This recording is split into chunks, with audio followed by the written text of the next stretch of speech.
ఈరోజు నేను ఆదర్శప్రాయమైన భర్త అనే విషయాన్ని మీకు చెప్పాలని ఇష్టపడుతున్నాను. చాలా మంది జీవితాలను మనం ఆలోచిస్తున్నప్పుడు మంచి భార్య ఉంటే బాగుండు అనే ఆలోచన చాలా మందికి ఉంటుంది. ఇంకా వేరే కుటుంబాల్లో ఉన్న స్త్రీలను చూసినప్పుడు నా భార్య కూడా అట్లా ఉంటే ఎంత బాగుండు, ఆ గుణం ఉంటే ఎంత బాగుండు అనే ఆలోచన ఉంటుంది కదా. నా భార్య కూడా అట్లా ఉంటే, ఆ గుణాలు ఉంటే ఎంత బాగుండు అనుకుంటారు. కానీ వాస్తవానికి పురుషులంగా భార్య అట్లుంటే బాగుండు అని అనడానికన్నా భర్తగా నేను ఎట్లుంటే బాగుంటుందని ఆలోచించడం చాలా మంచిది. మనం వాక్యం చదువుకొని ప్రార్థన చేసుకొని దేవుని యొక్క వాక్యాన్ని మనం ఆదర్శపరమైన భర్త గురించి మనం ధ్యానం చేస్తూ ముందుకు సాగుదాం. ఎఫెసీ పత్రిక 5వ అధ్యాయము 25వ వచనం. పురుషులారా, మీరును మీ భార్యలను ప్రేమించుడి, అటువలే క్రీస్తు కూడా సంఘమును ప్రేమించి అది కలంకమైనను ముడతైనను అట్టిది మరి ఏదైనాను లేక పరిశుద్ధమైనది గాను నిర్దోషమైనది గాను మహిమ గల సంఘము గాను ఆయన తన ఎదుట దానిని నిలువబెట్టుకునవలనని వాక్యముతో ఉదక స్నానం చేత దాన్ని పవిత్రపరిచి పరిశుద్ధపరచుటకై దాని కొరకు తను తాను అప్పగించుకోవాలి. ప్రార్థన చేసుకుందాం. పరిశుద్ధమైన తండ్రి, మీ మాటలు మేము ధ్యానిస్తూ ఉండగా మా హృదయాలను, మా మనస్సులను మీరు తెప్పరిల చేయండి. మేము వాక్యపు వెలుగులో మా జీవితాలను పరిశీలించుకునే కృపనివ్వండి. ఈ వాక్యము అద్దముతో, సబ్బుతో, పాలతో మీరు పోలుస్తూ వచ్చారు, అగ్నితో పోల్చారు, ఖడ్గంతో పోల్చారు. నాయన, ఈరోజు నీ వాక్యపు వెలుగులో మా జీవితాలను మేము సరి చేసుకుంటూ వాక్యానుసారంగా జీవించడానికి కృప చేయించండి. మాతో మాట్లాడి మమ్మల్ని బలపరచండి. యేసు నామములో ప్రార్థన చేశాడు, వేడుకుంటున్నాం తండ్రి, ఆమేన్.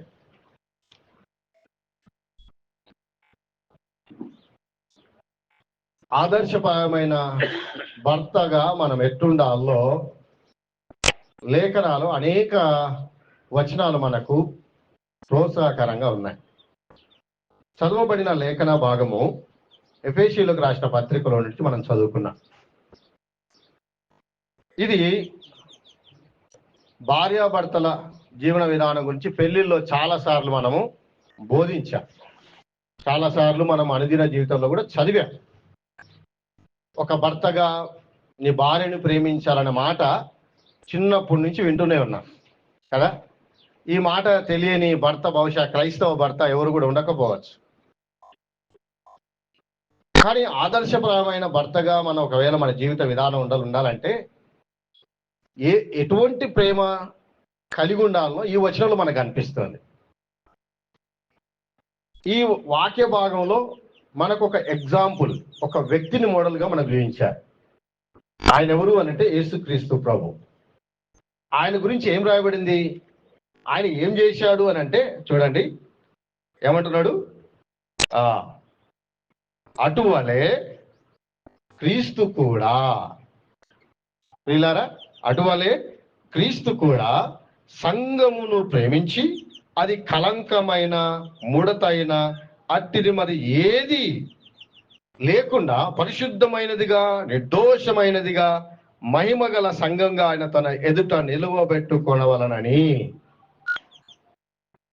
వాక్యముతో ఉదక స్నానం చేత దాన్ని పరిశుద్ధపరచుటకై దాని కొరకు తన్ను తాను అప్పగించుకొనెను.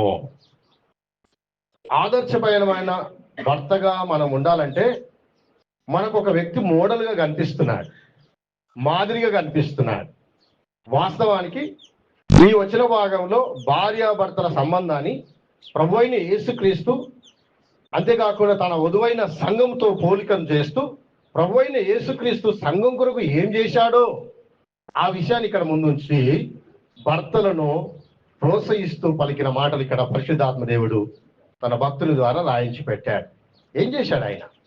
వాస్తవానికి సంఘముగా మనము సమకూర్చబడినప్పుడు మన జీవితాల్లో ముడత ఉంది, కలంకం ఉంది, పాపులం. మనం ఇంతకుముందుకు డివోషన్లో విన్న విధానంలో ఏమైనా మన గురించి మనం చెప్పుకోవాలంటే ఏమని చెప్పుకోవచ్చు? మనుషులందరూ ఈ లోకంలో మేము పాపులం అని చెప్పుకోవడానికన్నా మించింది ఇంకేది కరెక్ట్ అయిన పదము, స్థితి ఏది కూడా లేదు.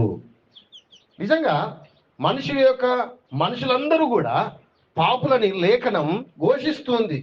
ఇంకో అద్భుతమైన సత్యం ఏంటంటే ఒక్కడు కూడా నీతిమంతుడు లేడని చెప్తుంది. అందరూ కూడా చెడిపోయిన వారని చెప్తుంది. అందరూ కూడా దారి తప్పిన వారమని చెప్తుంది. అందరం కూడా మనము నిత్య నరకానికి, నాశనానికి పరిగెడుతున్న వారమని చెప్తుంది.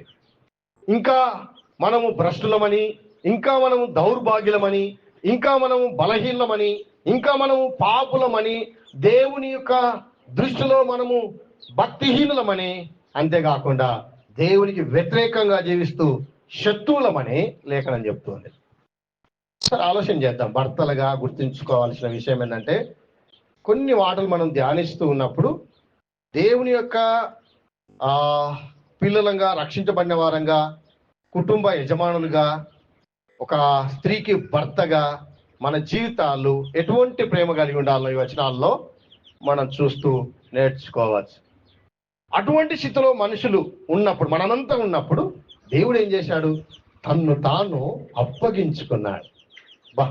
ఎంత అద్భుతమైన సత్యం ఇది, వాస్తవం ఇది. ఒకసారి ఆలోచించాడు. దేవుడు మనను కొరకు అప్పగించుకున్నాడు. దేని కొరకి? మనను కలంకము లేని, ముడత లేని, పరిశుద్ధులంగా ఆయన సన్నిధిలో నిలబడే వారంగా మనం ఉండడానికి దేవుడు మనను అప్పగించుకున్నాడు. ఆదర్శపరమైన భర్తగా మనం ఉండాలంటే యేసుక్రీస్తు ప్రభు యొక్క ప్రేమను మనం జ్ఞాపం చేసుకుంటూ సమర్పణతో కూడిన ప్రేమ కలిగిన జీవితాన్ని మనం జీవించాలి. సమర్పణతో కూడిన ప్రేమ కలిగిన జీవితాన్ని మనం జీవించాలి. చూడండి, దేవుడు మనల్ని ప్రేమించాడని చెప్పి ఆ ప్రేమ సమర్పణ ఎంతగా అంటే శిలువ మరణం పొందినంతగా ఆయన మనల్ని ప్రేమించాడు. శిలువ మరణం పొందినంతగా దేవుడు మనల్ని ప్రేమించి మన కోసం ఆయన ప్రాణం పెట్టాడే. ఒకసారి ఆలోచన చేయండి, ఎంత సమర్పణ కలిగిన, ప్రేమ కలిగిన వ్యక్తిగా, దేవుడిగా మనకు ఆయన ఉన్నాడో మనం అర్థం చేసుకోవచ్చు. కుటుంబ జీవితంలో నీవు ఆదర్శపరాయమైన భర్తగా నీవు ఉండాలంటే సమర్పణతో కూడిన ప్రేమ కలిగిన జీవితాన్ని జీవించాలి. అప్పుడు మాత్రమే మనము జీవిత భాగస్వామి ప్రేమించగలం. ప్రేమతో కూడిన జీవితాన్ని మనం కొనసాగించగలం. ప్రేమించడం అనే మాట షరతులతో కూడినది కాదు. షరతులతో కూడినది కాదు. షరతులతో కూడినది ప్రేమ ఎప్పటికీ కాదంటాడు ఒక వ్యక్తి. ఒకవేళ ఏదైనా ప్రేమించాలంటే ఏదైనా షరతుందా? అయితే దాని ఏమంటారంట? ప్రేమ కాదంటారంట. ప్రేమ ఎప్పుడు కూడా షరతులతో కూడినది కాదు. ఒకవేళ నిజంగా ప్రేమ షరతులతో కూడింది అయితే మనం ఎప్పటికి కూడా ప్రేమించబడకపోదుము దేవుని చేత. ఒకవేళ దేవుడే మనకు షరతులు పెట్టింటే మన పరిస్థితి ఏమవుదు? ఒకసారి ఆలోచన చేయండి. ఇదిగో నీవు ఇలా ఉంటే నేను నిన్ను ప్రేమిస్తాను, ఒకవేళ దేవుడే అన్నాడు అనుకుందాం. ఒకవేళ నీ విధంగా ఉంటే నేను నిన్ను ప్రేమిస్తాను, ఒకవేళ దేవుడే అన్నాడు అనుకున్నాం. ఇక్కడ దేవుని చేత ప్రేమించబడే వ్యక్తులుగా మనం ఉండగలమా? లేము. మనతో కాదు. మనము దేవుని యొక్క షరతులను అనుగుణంగా పోకపోవడమే ఆ యొక్క జీవన విధానం ద్వారానే కదా మనం నశించిపోయిన స్థితి మనది, పాప స్థితి మనది, పడిపోయిన స్థితి మనది, దేవునికి దూరస్థలమైన స్థితి మనది. అయితే ప్రియులారా, దేవుని యొక్క మనము పిల్లలంగా దేవుడు చేత ఒక కుటుంబంలో ఒక భర్తగా ఒక పాత్రను పోషిస్తున్న వారంగా, దేవుని యొక్క అనాది సంకల్పంలో ఉన్న వివాహ వ్యవస్థలో యజమానులుగా దేవుని యొక్క ప్రేమ కలిగిన స్థితిలో మన కుటుంబాన్ని, జీవిత భాగస్వామిని మనం ప్రేమించాలి. జీవిత భాగస్వామిని మనము ప్రేమించాలి.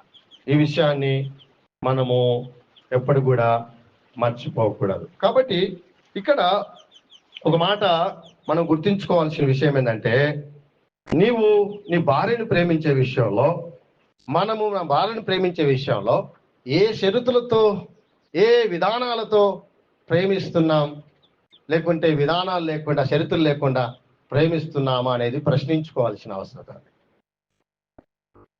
నీవు ఆదర్శప్రాయుడిగా ఉండాలనుకుంటున్నావా? ఆదర్శప్రాయమైన భర్తగా, ఒక మోడల్ హస్బెండ్గా నీవు ఉండాలనుకుంటున్నావా? అయితే ఒక అద్భుతమైన మోడల్ ఏంటంటే, షరతులు లేని ప్రేమతో నింపబడి, షరతులు లేని ప్రేమతో ప్రేమిద్దాం మన కుటుంబాలను. అది చాలా చాలా అవసరం. ఎందుకు నీ భార్యని ప్రేమిస్తలేవు అని ఎప్పుడైనా ఎవరైనా ఇష్యూస్ వచ్చినప్పుడు అడిగితే ఏమంటారు తెలుసా? నా మాట వింటలేదు, నేను చెప్పినట్టు నడుస్తలేదు, నేను అనుకున్నట్టు ఉండలేదు, అందుకే నేను ప్రేమించా. నీ ఇష్టానుసరి ఉంటాంటే నేను ప్రేమించడం ఏమనుకుంటున్నావు అని ప్రశ్నించమని ఉంటారు. ఇదే ప్రశ్న ఒకవేళ దేవుడు అంటే ఎట్లుంటుంది పరిస్థితి? ఒకసారి ఘోరం ఉంటుంది కదా పరిస్థితి, కాదా? కొన్నిసార్లు మనం ఇప్పటికీ ఇన్ని సంవత్సరాలు రక్షించబడిన స్థితిలో దేవుని పిల్లలకు బ్రతుకుతున్న మనం కొన్నిసార్లు మన ఇష్టాలకు ఎన్నిసార్లు తావిచ్చి దేవుని యొక్క చిత్తానికి, ఉద్దేశాలకు, వాక్యానికి అవిధేయులుగా మారాం. అయినా దేవుడు మనం ఎట్లా కనికరంతో సహిస్తూ ఎట్లా మనం ప్రేమిస్తున్నాడో అర్థం చేసుకుంటున్నామా? తప్పకుండా మనం ఆలోచన చేయాలి. జాన్ స్టార్ట్ ఏమంటాడంటే, క్రీస్తు ప్రేమ అనేది అది సొంత లాభాల కోసం ప్రేమించే ప్రేమ కాదు, అది త్యాగము లేని ప్రేమ కాదు, అది ఇతరుల శ్రేయస్సు కోసం త్యాగపూరితమైంది అంటాడు జాన్ స్టార్ట్. అర్థమవుతుందా? దేవుని యొక్క పిల్లలుగా మన కుటుంబ జీవితంలో ఒక మంచి మోడల్ హస్బెండ్గా మనం ఉండాలంటే, భర్తగా మనం ఉండాలంటే, ఏదో మన సొంత లాభం కోసమో, నేను ఆమెను ఇట్లా ప్రేమించినట్టు నటిస్తే, లేకుంటే అట్లా యాక్షన్ చేస్తే, కొద్దిగా ప్రేమిస్తే ఆమె నాకు కొన్ని అన్ని సమకూరుస్తుంది, నా కోరికలు తీరుస్తుంది అనే ఉద్దేశంతో ఉంటే అది ప్రేమ కాదు, క్రీస్తు ప్రేమ కాదు అది. ఎందుకు మనం మోడల్ హస్బెండ్గా ఉండలేమనుకుంటే, ఒకవేళ ఉంటే లేకుంటే దాని కారణం ఏంటో తెలుసా? లోక సంబంధమైన ప్రేమతో మనం మన కుటుంబాన్ని ప్రేమిస్తున్నాం, జీవిత భాగస్వామిని ప్రేమిస్తున్నాం. ఆ ప్రేమలో ఎప్పుడు కూడా సమస్యలు ఉంటాయి, ఆ ప్రేమలో ఎప్పుడు స్వార్థం ఉంటుంది, ఆ ప్రేమలో పెడితే పెళ్లి కొడతాం, లేకుంటే సావు కొడతాం, లేకుంటే సావ కొడతాం. కాదండి, జాన్ స్టార్ట్ అన్నట్టు, భక్తుడు అన్నట్టు, ఇది ఇతరుల శ్రేయస్సు కోసం త్యాగపూరితమైనది, అది దైవిక ప్రేమ, క్రీస్తు ప్రేమ. ఆ ప్రేమతోనే ఇక్కడ భర్తలతో చెప్తున్నాడు, పురుషులారా మీరు మీ యొక్క భార్యలను ప్రేమించండి అని చెప్తున్నాడు. యేసుక్రీస్తు ప్రభు త్యాగం చేశాడండి. యేసుక్రీస్తు ప్రభు మనం రక్షించడానికి ఉద్దేశం కలిగి ఉన్నాడండి. యేసుక్రీస్తు ప్రభు ఆయన రాకడలో మనము నిర్దోషులుగా, పరిశుద్ధులుగా నిలబెట్టుకోవడానికి ఆలోచన కలిగి ఉన్నాడండి. అందుకే ఆయన లోకానికి వచ్చాడు, అందుకే నేను రక్షించుకున్నాడు, అందుకే నీ కొరకు ప్రాణం పెట్టి నేను రక్షించుకొని ఆయన బిడ్డగా జీవింపజేస్తున్నాడు. ఆయన రాకడ కొరకు మనల్ని సిద్ధపరుస్తున్నాడు. ఇది అప్పగించుకున్న సమర్పణతో కూడిన ప్రేమ. ఈ ప్రేమ మన హృదయాల్లో నింపబడడం, ఒక మోడల్ హస్బెండ్గా, ఒక మంచి భర్తగా ఉండడానికి అది మన కారణం అవుతుంది. ఆలోచన చేయండి. ఇప్పటికి కూడా చాలా మంది చేస్తున్న పెద్ద తప్పు ఏంటంటే, నా భార్య ఇట్లుండాలా, నా భార్య అట్లుండాలా అనుకుంటున్నారు, కానీ నేను అట్లున్నానా ఇట్లున్నానా అని ఆలోచన చాలా మందికి లేదు. ఆలోచన చేయండి. ఇంకేం చేస్తారంటే, అన్ని మాటలు నా భార్య వినాలి అనే ఆలోచనతోనే జీవిస్తారు. ఏం చెప్తే అది వినాలి. కొందరేమో ఇట్లా కూడా చెప్తారు, పాపం ఆమె నోరు తెరవదు కదా, భయపడుతుంది కదా, బయట ఏం చెప్పుకుంటారు తెలుసా? నీ భార్య చెప్తే వింటలేదు కానీ గజ్జను వనకాల, కూసోమంటే కూసోవాలి, లేమంటే ఒక నిమిషం కానీ ఫోన్ తీసి ఏం చేస్తున్నావే, అక్కడ ఎందుకున్నావు, వచ్చేసాయి, వస్తున్నాండి. అది అట్లుంటుంది మరి, అట్లుంటుంది మరి. అక్కో పాటలు పాస్టర్ గారు పక్కన పెడితే బెటర్ కదా, వారికి ఇబ్బంది ఉండదు. ఇచ్చేసి కూర్చోండి, మీరు కూడా అటు ఇటు నిలబడద్దు. అంటే ఏం బిల్డప్ ఇస్తారు? నా భార్య నేనంటే వణుకుతుంది. దాన్ని ఏమనుకుంటారు? మొగతనం అనుకుంటారు. దాన్ని ఏమనుకుంటారు? కూసోమంటే కూసుంటుంది, లేమంటే లేస్తుంది, గజ్జును వణుకుతుంది. అది వాళ్ళకి. ఇది మంచి భర్తకు, లేకుంటే ఇది మొగతనానికి, లేకుంటే ఇది ఒక మాదిరికరమైన జీవితానికి నిదర్శనం కాదండి. కాదు కాదు కాదు. కాబట్టి ఒకసారి మన జీవితాలు మనం పరిశీలించుకోవడం మనకు మంచిది. కొరింథీయులకు రాసిన పత్రికను మనం అంతా చూస్తే, మొదటి కొరింథీ పత్రిక వినండి. కొరింథీ పత్రికలో ఇష్యూస్ చాలా చాలా ఘోరమైన ఇష్యూస్ ఉన్నాయి. వర్గ భేదాలు ఉన్నాయి. ఒకరు పక్షాన, కొందరు పక్షాన ఇంకొందరు పక్షాన ఇంకొందరు, ఇట్లా ఉన్నాయి. అనైక్యత ఉంది, అంతేకాక అపవిత్రత ఉంది, అంతేకాకుండా రకరకాల ఇష్యూస్తో కొరింథీ సంఘము ఇష్యూ ఫేస్ చేస్తున్నప్పుడు, సమస్యల పాలైనప్పుడు కొరింథీ పత్రికలో ఒక హైలైట్ అధ్యాయం కనిపిస్తుంది. ఏంటది? 13వ అధ్యాయం. 13వ అధ్యాయం చూశారా? 12వ అధ్యాయం చివరిలో ఏమంటాడంటే, సర్వోత్తమమైన మార్గం మీకు చెప్తా అని అంటాడు. వింటున్నారా? సర్వోత్తమమైన మార్గం ఏంటి అని అంటే, ప్రేమ కలిగి జీవించడం గురించి మాట్లాడతా అక్కడ. ఆ ప్రేమ కలిగి జీవించిన విధానంలో 4వ వచనం 5వ వచనం చదవండి ఒకసారి చూద్దామా. ప్రేమ దీర్ఘకాలము సహించును, దయ చూపించును, ప్రేమ మత్సరపడదు, ప్రేమ డంబంగా ప్రవర్తించదు, ఉప్పొంగదు, అమర్యాదగా నడవదు, స్వప్రయోజనం విచారించుకొనదు, త్వరగా కోపపడదు, అపకారము మనసులో ఉంచుకొనదు, దుర్నీతి విషయమై సంతోషించగా సత్యమందు అన్నిటిని తాలుకుంటుంది, అన్నిటిని ఓడ్చుకుంటుంది. ప్రియులారా చూశారా? ఇది కొరింథీ సంఘ జీవన విధానానికి మూలమైన జీవన విధానం అని చెప్తున్నాడు. సర్వోత్తమమైన మీకు జీవన విధానం నేర్పిస్తా అని 13వ అధ్యాయం చెప్తాడు. ఇప్పుడు చెప్పండి, మన కుటుంబ జీవితంలో ఒకవేళ రకరకాల ఇష్యూస్తో నీ భార్య నీ జీవిత భాగస్వామ్యం లోబడకుంటే నీవేం చేయాలి? 1కి 2 సార్లు చెప్పు, 3వసారి లోపల తీసుకెళ్ళి సౌండ్ రాకుండా కొట్టు. సౌండ్ రావద్దు, లేకుంటే పాటలని గట్టిగా పెట్టు అని చెప్పేవాళ్ళు ఉంటారు. ఇంకొందరు ఏం చేస్తారు, ఇట్లా నువ్వు ఊరుకుంటే నెక్కి తిరుగుతుంటుంది. నేను ఈ టోటల్ బొచ్చడం అని చూసిన. మన ఊర్లో ఆ వెంకట భార్య ఎట్లా చేసింది, అప్పుడు ఏం చేసిండ్రు, అందరూ లొల్లి పెట్టిరు. అంటే ఆమె ఎవరి మాట వింటలేదు. నేను వానికి చిన్న వెంకటాగా చెప్పిన, వెంకట నీవు ఇట అని చెప్పిన, బాగా మెత్త కూర్చుంది. అప్పటి సకాయ ఇట్లా చెబుతూ ఉంటారు. ఇది సర్వోత్తమమైన జీవన విధానం కాదు. సహించడం, భరించడం, ఓర్చుకోవడం, త్యాగపూరితమైన జీవితం జీవించడం, ఇది వాక్యానుసరమైన భర్తకు ఉండవలసిన లక్షణాలు. ఇది క్రైస్తవ జీవిత విధానం. ఇది లేఖనం చెప్పేది. ఇది దేవుని చిత్తానుసరమైన జీవితం. అది కావాలి మనకు. ఆ సమస్యల్లో కొరింథీలో ఉండవలసిన ఒక అద్భుతమైన లక్షణం ఏంటంటే, మీకు ప్రేమ కావాలని చెప్తాడు. అందుకే చివరిలో ఏమని చెప్తాడు, అన్నిటికన్నా ప్రేమనే శ్రేష్టం అని చెప్తాడు. అప్పుడు ఆ సంఘ జీవితం ప్రేమ ద్వారా కట్టబడుతుంది. ఇప్పుడు దేవుని యొక్క పిల్లలంగా, కుటుంబ యజమానులుగా, భర్తలుగా దేవుని ప్రేమతో నింపబడితే నీవు నీ భార్య విషయంలో ఓపికతో, సహనంతో నీ జీవితాన్ని కొనసాగిస్తావు. మొట్టమొదటి లక్షణం ఏంటంటే సమర్పణతో కూడిన ప్రేమ. ఒకసారి మనం ఆలోచన చేద్దాం, నిజంగా ఆ సమర్పణ ఉందా? అదే సమర్పణతో మనం దేవుని యొక్క పిల్లలంగా జీవిత భాగస్వామిని ప్రేమిస్తున్నామా? కుటుంబాన్ని ప్రేమిస్తున్నామా? ఆలోచించాలా. మనం చాలాసార్లు చేస్తున్న పొరపాటు ఏంటంటే, లోకం మనకు మాదిరి అవుతుంది, పెద్ద మనుషులు మనకు మాదిరి అవుతుండ్రు.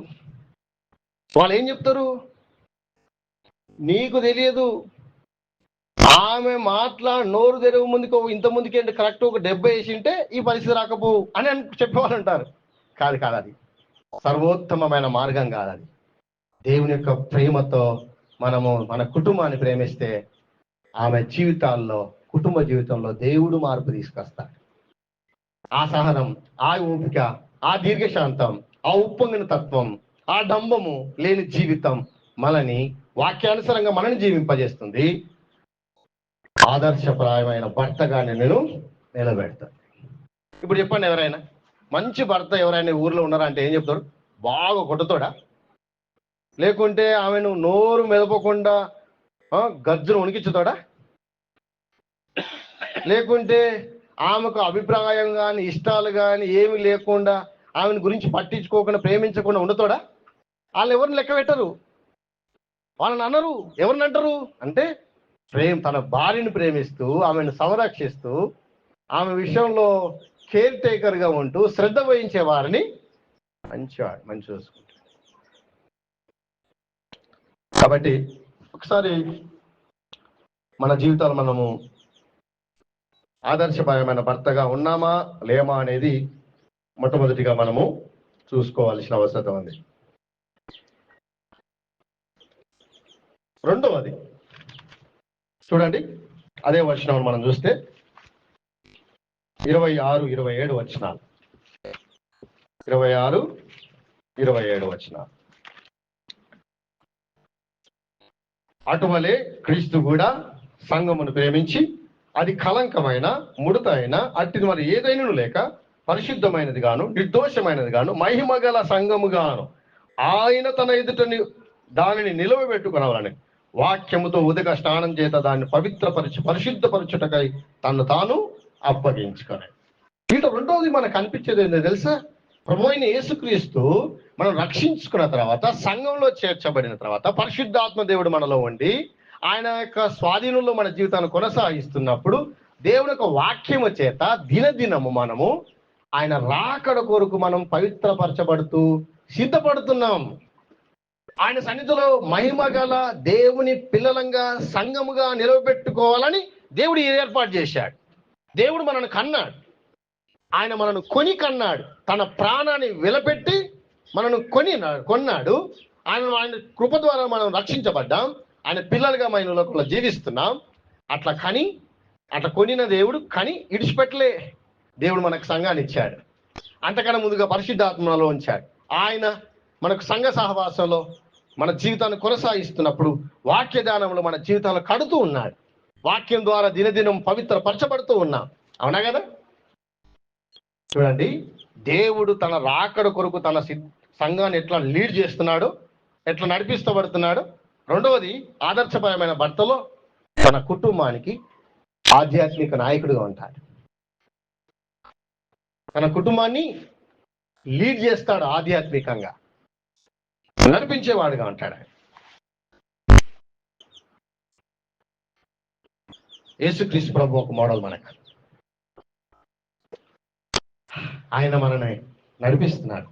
ఆయన రాకడ కొరకు మనము సిద్ధపడుతున్నాం. ఆయన స్వరూపంలో దినదినం మనము మార్చబడుతున్నాం కదా. ఎంత గొప్ప సౌలభ్యాన్ని, ఎంత గొప్పగా దేవుడు మనను నడిపిస్తున్నాడు, ఏ విధంగా దేవుడు తన సంఘాన్ని నాయకత్వం వేస్తూ లీడ్ చేస్తున్నాడు. ఒకసారి ఆలోచిస్తే, రక్షించబడిన బిడ్డలంగా, కుటుంబ యజమానులుగా, ఆదర్శపరమైన భర్తగా మనం ఉండాలంటే మన కుటుంబాన్ని కూడా మనము నడిపించాలి ఆధ్యాత్మికంగా. నాయకత్వం అనేది అది మనను నడిపించేదై ఉంటుంది, కానీ అది మనపై ఆధిపత్యం చెలాయించేది కాదు.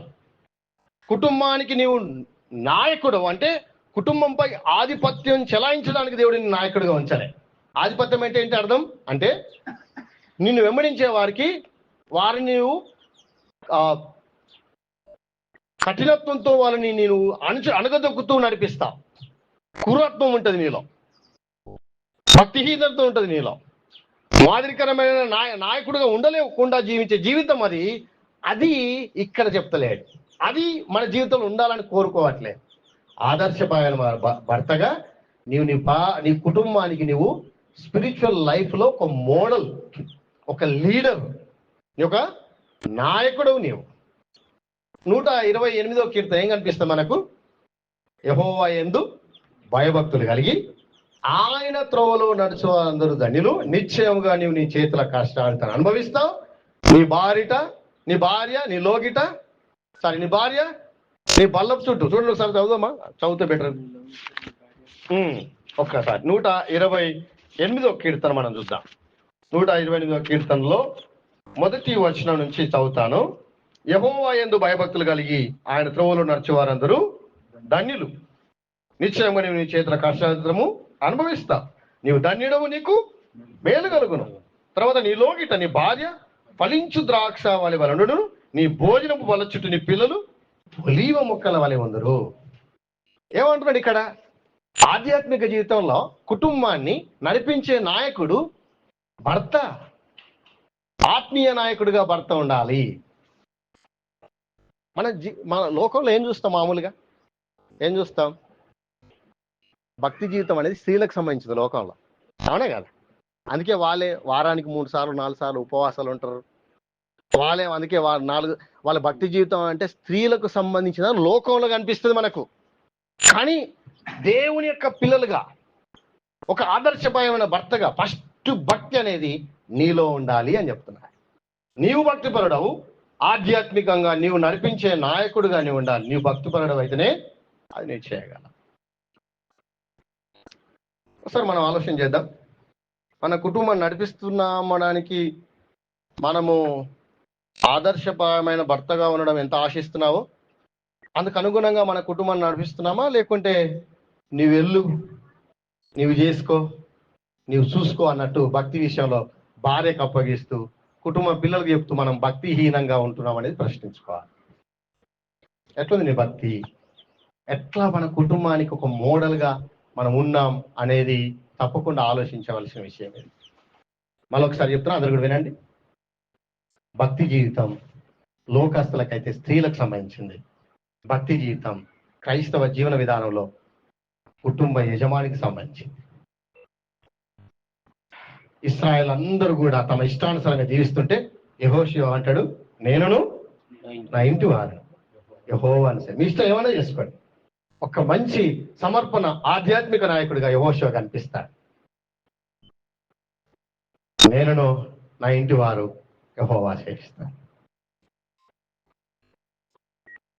చార్లెస్ స్పర్జన్ ఏమంటాడంటే, క్రీస్తును ఒక భర్తగా నీవు అనుసరించాలి. మొట్టమొదటిగా నీవు నడవాలా, తర్వాత నీ కుటుంబాన్ని నడిపించాలంటాడు. ఎందుకు కుటుంబాల్లో సమస్యలు వస్తున్నాయి? ఎందుకు భార్య లేకుంటే భర్త లేకుంటే పిల్లలు భక్తిహీనులుగా తయారవుతున్నారు? ఎందుకు మన కుటుంబ జీవిత విధానాల్లో మంచి ఫ్యామిలీగా ఎందుకు ఉండట్లేదు? కారణాలు రకరకాలుగా ఒకవేళ మనము రాయొచ్చాం, కానీ అసలైన కారణం నేను అని రాసుకోవడం మంచిది. నా జీవితం, నా జీవన విధానం వాక్యానుసారంగా కుటుంబాన్ని నడిపించడానికి అనుగుణంగా ఉందా, లేకుంటే విరుద్ధంగా ఉందా, నిర్లక్ష్యంగా ఉందా అనేది ఆలోచించాలి. నువ్వు ఆదర్శపరమైన భర్తగా ఉండాలనుకుంటున్నావా? నువ్వు మంచి భర్తగా ఉండాలనుకుంటున్నావా? మంచి తండ్రిగా ఉండాలనుకుంటున్నావా? మంచి కుటుంబ యజమానుడిగా ఉండాలనుకుంటున్నావా? అయితే నీ భక్తి విషయంలో నువ్వు ఆలోచించే. ఇంకో విషయం చెప్తాను, అందరికి తెలిసిన విషయం. రక్షించబడిన విశ్వాసం అంటే అర్థం ఏంటంటే అతడు అప్పుడే పుట్టినోడు అని అర్థం, తిరిగి జన్మించినప్పుడు. అయితే ఏం చేయాలి? ఎదగాలి కదా. అయితే ఒక యజమానుడిగా, కుటుంబ యజమానుడిగా నువ్వు రక్షించబడితే మళ్ళీ నువ్వు ఎదగవా? నీవు ఎదగకుంటే నీ కుటుంబాన్ని ఎట్లా నడిపిస్తావు? నీవు క్రీస్తును పోలి నడవకుంటే, క్రీస్తును వెంబడించకుంటే నీ కుటుంబం క్రీస్తును వెంబడించాలని ఎందుకు కోరుకుంటావు? దాని అర్థం ఏమైనా ఉందా? లోకంలో సామెత ఉంటుంది, మనదేమో మంగళవారం, మనదేమో సోమవారం. నా పిల్లలు నా భార్యనేమో చర్చి ఫెలోషిప్లో ఉండాలి, నేను మాత్రం పనిలో మునిగి తాగాలి, లోకంలో మునిగి తేలాలి. మన ఇంటికి వచ్చి ఏం చేయాలి? ఏం చేస్తారు? ఇంటికాడ ఉండి మీరు ప్రార్థన చేసుకుంటలేరా? బైబిల్ చదవలేరా? పోతలేరు, ఏం చేస్తారు మీరు అని మళ్ళీ లొల్లి. అయ్యో ఆగండి, అక్కడే ఆగిపోదాం. తిరిగి మనం దేవుని దగ్గరికి వద్దాం. ఆధ్యాత్మిక నాయకునిగా, కుటుంబ యజమానునిగా, ఒక మంచి భర్తగా మనం ఉండాలంటే మన భక్తి జీవితాన్ని ఫస్ట్ ప్రారంభించి నడిపిద్దాం. ఒక ఆయన అంటాడు, కుటుంబ యజమానుడు అంటే అర్థం ఏంటో తెలుసా? ట్రైన్ ఇంజన్ అంటాడు. ట్రైన్ ఇంజన్ లాంటి భర్త నీవు ట్రైన్ ఇంజన్, నీ ఫ్యామిలీ బోగీలు. ట్రైన్ ఇంజన్ ఒకవేళ దారి తప్పితే బోగీలు కూడా దారి తప్పుతాయి. అసలు మనం ఆలోచన చేయాలి. మనము దారి తప్పి మన బోగీలు, ట్రైన్ లాంటి ఆ ఇంజన్ దారి తప్పి బోగీలో ట్రైన్ ట్రాక్ పోటీ నడవాలనుకుంటే ఎంత ఆశాస్పదం, ఎంత జోక్ అది. అసలు ఆలోచన చేద్దాం. కాబట్టి ఒక ఆదర్శప్రాయమైన భర్తగా నీవు ఉండడానికి నేను ఉండడానికి మన జీవిత విధానంలో భక్తి జీవన విధానం ఎట్టిది?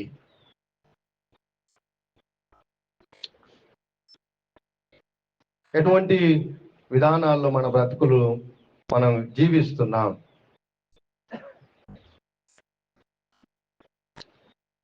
నాయకుడు అనే మాటకు సేవకుడు అనే విషయాన్ని మర్చిపోవద్దు.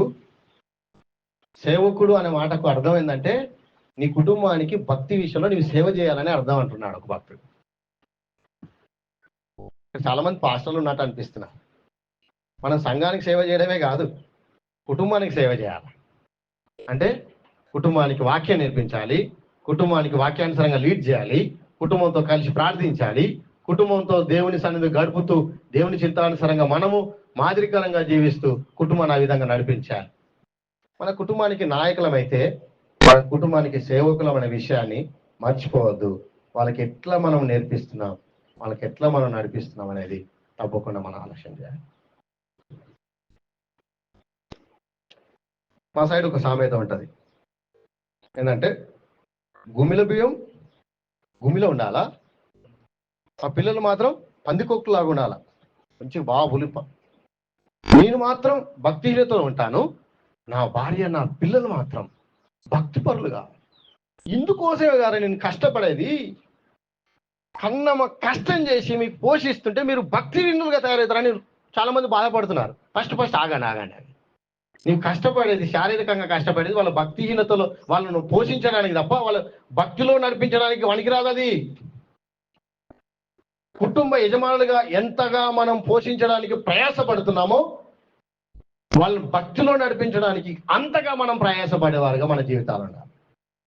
చాలా మంది చేస్తున్న పెద్ద పొరపాటు ఏంటంటే పురుషులు చాలా కష్టపడతారు.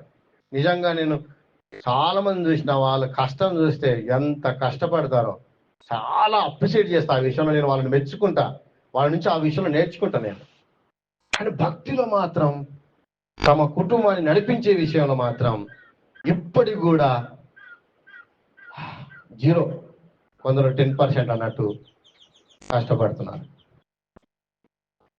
మీకు విషయం చెప్తాను, ఒక ఆధ్యాత్మిక నాయకునిగా, ఒక మంచి భర్తగా నీ పిల్లలు పస్తులున్నా వాళ్ళ భక్తిలో ఉంటే అందరూ సపోర్ట్ కూడా, దేవుడు కూడా మెచ్చుకుంటాడు.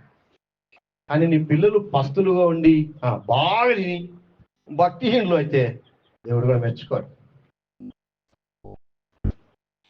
ఏది ఇంపార్టెంట్? భక్తి అంటే భక్తి ఇంపార్టెంట్, తర్వాత అది భుక్తి అంటే భోజనం అనేది తర్వాత మనం దొరుకుతుంది అంటాడు ఒక భక్తుడు. సరే, మనం ఆలోచన చేయాలి, ఏంటి మన కుటుంబ జీవితంలో ఎలా మన జీవితాలను మనం లీడ్ చేస్తున్నాం, ఎలా మన జీవితాలను లీడ్ చేస్తూ మన సంఘాన్ని లేకపోతే మన కుటుంబాన్ని నడిపిస్తున్నాం అనేది ప్రశ్నించుకోవాల్సిన అవసరం. ఆశపడడం తప్పు కాదు, కానీ ఆశకు తగ్గట్టు ప్రయాసపడడం చాలా మంచిది. కుటుంబం బాగుండాలని కోరుకోవడం తప్పు కాదు, కుటుంబం భక్తిలో ఉండాలని కోరుకోవడం తప్పు అసలే కాదు. కానీ కుటుంబాన్ని భక్తిలో నడిపించడానికి నేనెట్లా భక్తి పరునిగా, ఆధ్యాత్మిక నాయకునిగా నేనున్నానో ఆలోచించడం మంచిది. రెండవదిగా మనం చూసాం, ఆధ్యాత్మిక నాయకత్వం కలిగిన జీవితం నిన్ను ఆదర్శప్రాయమైన భర్తగా నిన్ను మారుస్తుంది. మూడవదిగా మనం చూస్తే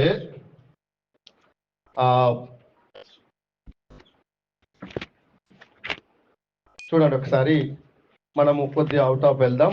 మొదటి పేతురు రాసిన మొదటి పత్రిక 3వ అధ్యాయము 7వ వచనం. అటువలే పురుషులారా జీవమనే కృపావరములో మీ భార్యలు మీతో పాలివారై ఉన్నారని ఎరిగి భార్యను సన్మానించి మీ ప్రార్థనలకు అభ్యంతరం కలగకుండానట్లు జ్ఞానం చొప్పున వారితో కాపురము చేయడు. ఓకే, ఇక్కడ మూడో విషయం ఏం చెప్తున్నాడంటే, ఆదర్శప్రాయమైన భర్తగాని ఉండాలంటే నీ భార్యను గౌరవించి సహకరించు అని చెప్తున్నాడు. ఆమెను సన్మానించాలి, ఎరగాలి ఆమె బలహీనమైన ఘటమని. ఆమె బలహీనమైన ఘటమని తెలుసుకొని ఆమెతో జీవించాలి. ఆమె జీవం అనే కృపావరంలో పాలి భాగస్తురాలని గౌరవించాలని చెప్తూ వస్తున్నాడు. చాలా మందికి స్త్రీలు అంటే చాలా చిన్న చూపు, మాటలు చాలా ఘోరంగా మాట్లాడతారు కదా, గౌరవం లేకుండా మాట్లాడతారు. ఆడది అనే మాట్లాడతారు, ఆడది అని అంటారు, గాడిదలాట. ఒక పాస్టర్ కూడా ఇట్లా ఆడది ఈడిదని మాట్లాడతాడు. నాకు బాగా బాధ అనిపిస్తుంది. అట్లా మనం మాట్లాడొద్దు. స్త్రీ దేవుని యొక్క పోలిక, స్వరూపం. స్త్రీ ఆ విధంగా సృష్టించబడింది అనే విషయాన్ని మనం మర్చిపోకూడదు. వింటున్నారా? ఈ లోకం స్త్రీలను ఒకవేళ బలహీనలను గౌరవం లేని వారుగా చూడొచ్చు, వారికి ఏమాత్రం విలువ లేని వారుగా ఎంచొచ్చు. కానీ దేవుని పిల్లలం, దేవుడు స్త్రీని ఎట్లా సృష్టించాడో ఆలోచన చేయాలి. తీద్దాం ఒకసారి తీయండి. ఆదికాండం తీద్దామా, 1వ అధ్యాయం. ఆదికాండం 1వ అధ్యాయం 27వ వచనం. దేవుడు తన స్వరూపమందు నరుని సృజించెను, దేవుని స్వరూపమందు వాణ్ణి సృజించెను, స్త్రీనిగాను పురుషునిగాను వారిని సృజించెను. దేవుడు స్త్రీ పురుషులను సృష్టించిన విషయాన్ని ఇక్కడ మనము చూడాలి. మనకి ఎవరు అంటే దేవుడు మొట్టమొదటి మానవులను ఎట్లా సృష్టించాడు, ఎట్లా వాళ్ళని ఎంచాడు అనేది మనం ఆలోచన చేయాలి. అప్పుడు ఇప్పుడు మనం ఎట్లా ఎంచుతున్నాం మనం అర్థం చేసుకోవడానికి అది కారణమవుతుంది, పరిశీలించుకోవడానికి అది కారణమవుతుంది. దేవుడు తన స్వరూపంలో తన పోలిక చొప్పున స్త్రీని కూడా నిర్మించాడు. ఆమె విలువ లేనిది కాదు, ఆమె గౌరవించడానికి యోగ్యురాలు. స్త్రీ అంటే ఒంటింటి కుందేలు కాలు కింద చెప్పు అన్నట్టు ధోరణి లోకంలో ఉంది. ఆమెను విలువ లేనిదిగా ఎంచేవారు ఉన్నారు. ఆమెకు స్వభావం ఉంటుంది, ఆమెకు ఒక గుణం ఉంటుంది, ఆమెకు ఒక విలువ ఉంటుంది, ఆమెకు కూడా ఒక గౌరవం ఉంటుంది అనే ఆలోచన లేని వారి లోకంలో చాలా మంది ఉన్నారు. కానీ ఒక మంచి భర్తగా నీవు ఉండాలంటే నీవు నీ జీవిత భాగస్వామి పట్ల గౌరవప్రదమైన జీవితాన్ని జీవించాలి. ఆమెను గౌరవించే విధానంలో మన జీవితాలు ఉండాలి.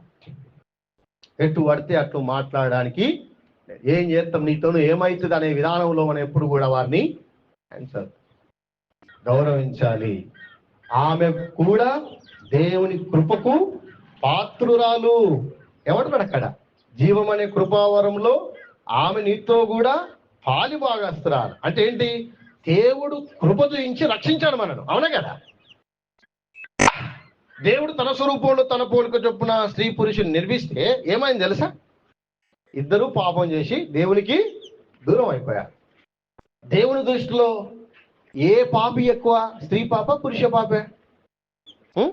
ఏ పాపి? స్త్రీ పాపి పురుష పాపులు ఉండరు. పరిశుద్ధులు కూడా స్త్రీ పరిశుద్ధులు పురుష పరిశుద్ధులు ఉండరు.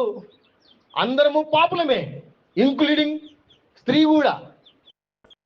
అందరం కూడా దేవుని కృప ద్వారా, ఆయన యొక్క రక్త ప్రోక్షణ ద్వారా, ఆయన కృప ద్వారా రక్షించబడి పరిశుద్ధులుగా మార్చబడ్డాం. స్త్రీ పురుష పరిశుద్ధులు అనే తేడా లేదు. కాబట్టి ఇక్కడ గమనించవలసిన విషయం ఏంటంటే, దేవుని కృప ద్వారా నీవు రక్షించబడ్డావు కదా ఒక పురుషునిగా, ఆ కృపకు పాత్రలు దేవుడు స్త్రీని కూడా చేశాడనే విషయాన్ని మర్చిపోకూడదు. అర్థమవుతుందా? ఆమె దేవుని కృపకు పాత్రురాలు కావడానికి ఆమె ఏం చేయలేదు. నీవు దేవుని కృపకు పాత్రుడు కావడానికి నీవేమి, అది దేవునికి కేవలం కనికరము కృప ద్వారానే అది మనకు రక్షించబడడానికి, ఆయన బిడ్డగా జీవించడానికి, ఆయనతో సమాధానపరచడానికి, ఆయన రాకడ కొరకు సిద్ధపడడానికి దేవుడు కృప చూపిస్తున్నాడు. ఈ విషయంలో స్త్రీ కూడా పాలి భాగస్తురాలే. కాబట్టి స్త్రీని తక్కువగా చేయకండి, తక్కువగా ఆమెను తక్కువ చేసి మాట్లాడదు. గౌరవించాలి, మనం గౌరవించాలి. మీ నోటి నుంచి ఎప్పుడన్నా ఇట్లా వచ్చిందా ఈడేంది ఆడవాళ్ళలాగా అని అంటారా? అనకండి. ఆడవాళ్ళలాగా అంటే అర్థం ఏంటి? నీ స్త్రీని తక్కువ చేసి ఆ కిందికి తీసుకొచ్చి మాట్లాడుతున్నావు అని అర్థం. అట్లా అనొద్దు, ఆ మాట మనం రావద్దు, అటువంటి విధానంలో మనం తక్కువ చేయొద్దు. అర్థమవుతుందా? కాబట్టి గౌరవించాలి. ఆమెను రెస్పెక్ట్ చేయాలి, మాటలలో కూడా గౌరవం ఉండాలా. కనీసం ఆమెకు మాటలు మాట్లాడితే కొందరు ఆ మాటలు ఎట్లుంటాయంటే గౌరవం లేకుండా మాట్లాడతారు. అఫ్ కోర్స్ నీకు క్లోజ్నెస్ ఎంతో ప్రేమిస్తున్న భార్యను నీవు ఇద్దరు కలిసి జీవిస్తున్నప్పుడు ఎట్లయినా ఒకవేళ ఆమెను అంత ప్రేమతో మాట్లాడిన మాటల్లో గౌరవం అనేది ఒకవేళ ఉన్నా లేకున్నా ఆమె పట్లని ప్రేమను బట్టి ఆమె అంతగా నువ్వు మాట్లాడుకోవచ్చు మీ ఇద్దరు. కానీ నీవు బయట సమాజంలో ఉన్నప్పుడు ఆమెను తీసేసినాడు ఎప్పుడు కూడా మాట్లాడద్దు. గౌరవం లేకుండా ఆమె పట్ల నువ్వు ప్రవర్తించొద్దు. కొందరుమంది చాలా చక్కగా అంటారు, అమ్మ అంటారు. కొందరు మీరు అంటారు కదా, మీరు అమ్మగారు అంటారు, కొందరు అమ్మ అంటారు తన భార్యను. మంచి అనిపిస్తుంది, చాలా రెస్పెక్టివ్ వాడు అమ్మ. కొందరుగా ఏంది ఏంది అని మాట్లాడి ఎట్లా అంటే అట్లా మాట్లాడి మళ్ళీ ఆ మాటల్లో కర్కశత్వం అసలు ఆమెకు ఏమాత్రం విలువ లేని దానిగానే చాలా మంది మాటలు. కాదు కాదు, ఆమెను గౌరవించాలి. ఒక మంచి భర్త కానీ ఉండాలంటే ఆమెను గౌరవించడం నేర్చుకోండి. గౌరవించడం అంటే అమ్మ రెండు రెండు అని అట్ట దాని అర్థం అది కాదు. దాని అర్థం అది కాదు. ఆమె మాటల్లో ఆమె కూడా దేవుని దృష్టిలో ఒక కృప పొందిన స్త్రీ, జీవి అనే ఆలోచనతో ఉండాల. ఆ విషయాన్ని మనం ఎప్పుడు కూడా మర్చిపోకూడదు. ఎవరికైనా ఈ ఊర్లో ఎవరు ఎలిజిబుల్, ఎవరికి అర్హత ఉంది అని అంటే వీళ్ళకి లేదంటే అర్థం ఏంటి? వాళ్ళు దానికి ఎలిజిబుల్ కాదని, అంటే వాళ్ళకంత క్వాలిటీస్ అవి లేవని అర్థం. కృప విషయంలో ఎవరికి ఎక్కువ, రక్షణ విషయంలో ఎవరికి ఎక్కువ అవకాశాలు ఉన్నాయి? ఎవరికి ఎక్కువ దేవుడు కృప చూపించాడు? ఎవరిని ఎక్కువ గొప్పగా ఎంచాడు? ఎవరికి పట్ల ఎక్కువగా శ్రద్ధ వహించాడు అనడానికి ఏమైనా స్త్రీ పురుషుల విషయంలో భేదాలు కనిపిస్తాయా? ఆలోచన చేయండి. జాన్ పైపర్ ఏమంటాడంటే, ఒక భర్తగా నీ భార్యను నీవు చూసే విషయం, గౌరవించే విషయం, అది దైవిక విలువను గుర్తిస్తుంది అంటాడు. దైవిక విలువను అంటే ఆమెను దేవుడు ఎంత విలువైందిగా ఎంచాడో అది నీ గుర్తిస్తావు గౌరవించడం ద్వారా అంటాడు జాన్ పైపర్. మనము నోటికొచ్చినట్టు ఇష్టం ఉన్నట్టు, ఆమె ఏమాత్రం పనికిరాందిగా, ఏమాత్రం వేస్ట్ అన్నట్టు ఎప్పుడు కూడా మన జీవిత భాగస్వామి విషయంలో ఉండకూడదు. రెండవదిగా అక్కడ ఏం చెప్తారంటే, ఆమె బలహీనమైన ఘటం అంటాడు. స్త్రీ గురించి ఏమంటాడు? ఆమె బలహీనమైన ఘటం. స్త్రీ యొక్క శరీర నిర్మాణం పురుష శరీర నిర్మాణానికి తేడా కనిపిస్తుంది. పురుష యొక్క శరీరం అంతా కూడా కండలు చూస్తారు కదా. అందుకే కండలు చూసిన వాళ్ళని ఏం చేస్తారు పురుషులు? అబ్బా మామూలు కండలు అన్నారు. అదే ఒకవేళ స్త్రీకి ఏమైనా పండలు కూడా ఉంటే పెద్ద మంచి అనిపించదు. దేవుడు అట్లా నిర్మించిండు ఆమెను, స్త్రీని సున్నితంగా, శరీరాన్ని, ఆమె ఆకృతిని కానీ శరీరాన్ని కానీ చాలా చాలా సున్నితంగా, చాలా చాలా డెలికేట్గా ఉంటుంది ఆమె శరీరం. మనలాగా ఉండదు. మనం పట్టుకొని ఇటు చూడండి గట్టి ఉంటుంది. మహేష్ అన్న చేయి పట్టుకున్న రోజు అమ్మ అమ్ములో లేదు, గట్టి ఇటు లేదు, అట్లా ఉంది ఆయన మహేష్ అన్న శరీరం. అంటే పురుషుల శరీరం చాలా శరీర దారుఢ్యం వేరు, కానీ స్త్రీలది వేరు. ఆమె శారీరకంగా బలహీనరాలు, మానసికంగా కూడా. మనం ఎన్నిసార్లు దెబ్బలు తిన్నా లేకుంటే ఏమైనా మనకి ఏడుపు చక్కగా రాదు. వాళ్ళకు చిన్న మాటకు వెంటనే ఏడుస్తారు. వాళ్ళు మానసికంగా కూడా చాలా చాలా బలహీనంగా ఉంటారు. అఫ్ కోర్స్ బహుశా కొంతమంది ఏడిపియవచ్చు భార్యలు. అది దాని అర్థం ఏంటంటే నీవు ఎక్కువగా ప్రేమ ఎక్కువ ఓడ్చుకోవాలని కావచ్చు. అది వేరే సబ్జెక్టు, వాళ్ళకి అక్కడ వాళ్ళు చెప్తున్నారు, కానీ మనకు సంబంధించిన విషయం కాదు అది. ఆమె బలహీనం అనే విషయాన్ని గుర్తిరిగి ఆ జ్ఞానంతో ఆమెతో కాపురం చేయమంటాడు ఇక్కడ పేతురు. ఏం అర్థంగా చేసుకోవాలా? ఎప్పుడు చూసినా అని అనొద్దు ఎప్పుడు.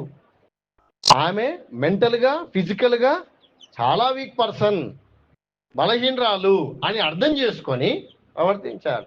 50 కిలోలు పాస్తామంటే లేపు, ఇది కూడా చేత కదా, తింటో 3 పూటలు అనకండి. ఆమెకు చేత కాదు, ఇంకా శరీరం అట్లా లేదు. మగపిల్లని అనొచ్చు, అరే 50 కిలోలు బస్తా ఎత్తలేవరా అంటే అర్థం ఉంది. కానీ 50 కిలోలు 3 పూటలు బాగానే తింటున్నావు. మన 25 కిలోలు అయితే నెలకు మన ఇద్దరికి అయిపోయింది. నేను ఈ మధ్యలో మధ్యాహ్నం కూడా తింటలేను, నీవే 3 పూటలు తింటున్నావు. ఆ బియ్యం బస్తా నీకు శాత అవుతుందా, బాగా తింటావు అని ఇట్లా అనకండి. వాస్తవానికి ఆమె శరీరం బరువులు మోసేది కాదు. ఆమె శరీరం అట్లా దేవుడు తయారు చేయలేదు. పిల్లలు కనడానికి దేవుడు తయారు చేసిన ఆమెను. మనకు వస్తే తెలుసా నొప్పులు, పెయిన్ ఏంటి, పురుటి నొప్పులు. అప్పుడు మనం ఆగం అయిపోయి, కొందరికి ఆపరేషన్ అయితే ఎట్లుంటారు మామూలుగా పురుషులు, అమ్మో అమ్మో అమ్మో కథ కూడా కదలరు. కానీ వాళ్ళు ఎప్పుడన్నా వాళ్ళు ఎక్కువ తొందరగానే వాళ్ళు రికవర్ అవుతారు, అంటే ఆ పెయిన్స్ వాళ్ళు భరిస్తారు. కానీ ఇక్కడ మానసిక విషయంలో చాలా డెలికేట్గా, శారీరకంగా డెలికేట్గా ఉంటారు. ఈ విషయంలో మనం అర్థం చేసుకొని వారిని జ్ఞానయుక్తంగా మనము కాపురం చేయాలి. ఎమోషన్స్ ఎక్కువ ఉంటాయనే విషయాన్ని మర్చిపోకూడదు. దానికి ఎడుతుంది, నాకు అసలు బీపీలు ఎడుతుంది, నాకు ఇంట్లో ఉండబోదు అయితే లేదు అంటే దానికి ఏడ్చే విధంగానే ఆమె శరీరం, ఆమె మానసికంగా తయారు చేయబడింది. కాబట్టి ఏం చేయాలి, నువ్వు ఓవర్కమ్ చేయడానికి ఆమె భరోసానియాలి. నేనున్నా కదా, నువ్వు ఎందుకు టెన్షన్ పడుతున్నావు, నేనున్నా కదా, ఎందుకు నువ్వు అంత ఆలోచిస్తున్నావు, నేనున్నా కదా అనే భరోసా మానసికంగా దృఢంగా నిలబడడానికి అది కారణం అవుతుంది. నువ్వేమర్థం చేసుకుంటున్నావు, ఆమె మానసికంగా శారీరకంగా బలహీనమైన ఘటమని, శరీరం అని మనము గుర్తించుకోవాలి అని చెప్తున్నాడు ఇక్కడ పేతురు. అర్థమవుతుందా? కాబట్టి ఒక ఆదర్శప్రాయమైన భర్తగా మనం ఉండాలంటే ఆమె ఎట్లా తయారు చేయబడింది, ఆమె యొక్క స్థితి ఏంటి అర్థం చేసుకున్నప్పుడు ఆమెను గౌరవిస్తావు. ఆమె యొక్క స్ట్రగుల్స్ లో ఒక సహకారిగా నువ్వు నిలబడతావు. అప్పుడు నీ భక్తి జీవితానికి ఆ స్త్రీ ఆటంకంగా ఉండకుండా ఉంటుంది. అక్కడ ఏమంటాడు, ప్రార్థనలకు ఆటంకం రాకుండా. చూడండి ఒకసారి, పేతురు రాసిన మొదటి పత్రిక 3వ అధ్యాయము 7వ వచనం.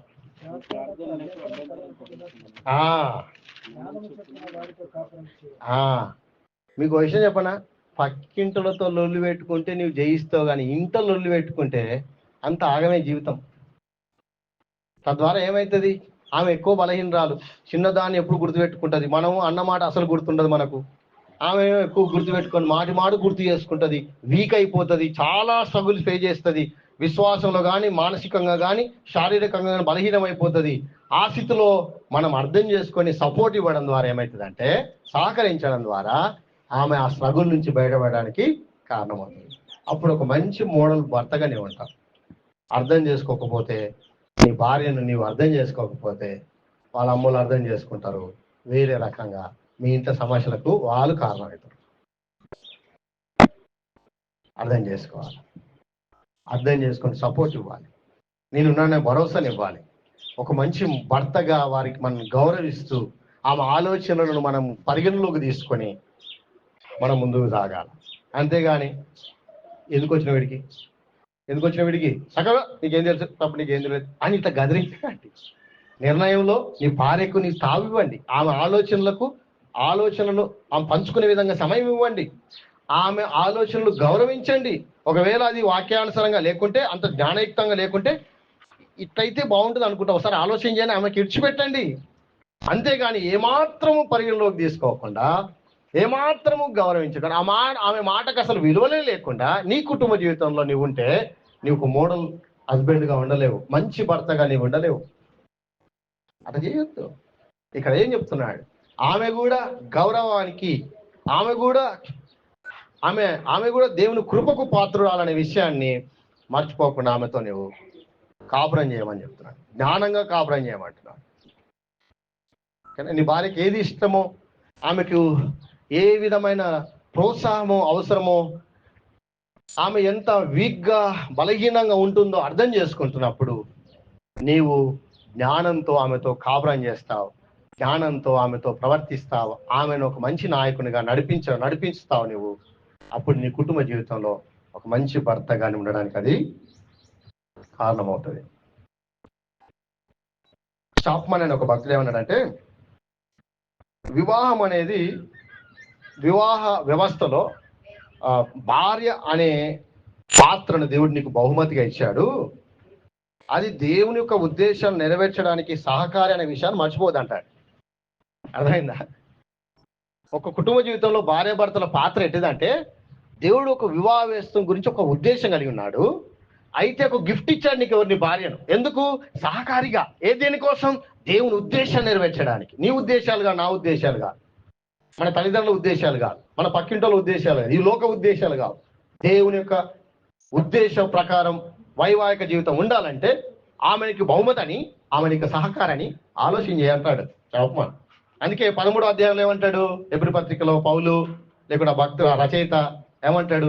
వివాహము అన్ని విషయంలో ఘనమైనదిగా ఉంచాలా. అందుకోసం ఏం చేయాలి? నువ్వు నీ భార్య సహకారం నువ్వు తీసుకోవాలి.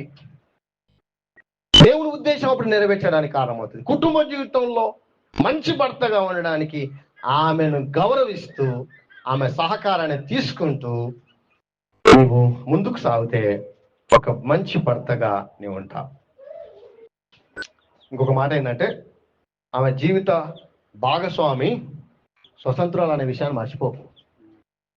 రక్షించబడిన విశ్వాసి స్వతంత్రులుగా ఉన్నారు కాబట్టి ఆమె మొత్తం నీవు ఆమెను బంధించి ఆమెను బంధకాల్లో ఉంచినట్టు లీడ్ చేయడం ద్వారా ఆమెను గౌరవించలేవు, ఆమెను అర్థం చేసుకోలేవు, ఆమె సహకారం తీసుకోలేవు, ఆమెతో కలిసి నీ జీవితాన్ని నడవలేవు. 3 విషయాలు మనం చూసాం. ఒక మంచి భర్తగా, ఆదర్శప్రాయమైన భర్తగా ఉండాలంటే 1 సమర్పణతో కూడిన ప్రేమతో వారిని ప్రేమించాలని, 2వది ఆధ్యాత్మిక నాయకునిగా, ఒక మంచి భక్తిపరుడుగా వారిని లీడ్ చేయాలని, 3వది ఆమెను గౌరవిస్తూ ఆమెను సహకారం తీసుకుంటూ కుటుంబాన్ని నీవు నడిపించాలని. ఒకసారి మనం ఆలోచన చేసుకుందాం. మనం యొక్క జీవన విధానంలో, కుటుంబ జీవితంలో ఎంటర్ అయిన మనం కుటుంబ యజమానులుగా మంచి భర్తగా మనం ఉన్నామా లేమా అనేది పరిశీలించుకొని మన జీవితంలో కట్టుకుందాం. దేవుడి మాటలు మన వెనుకల్లో దీవించి ఆశీర్వదించిన.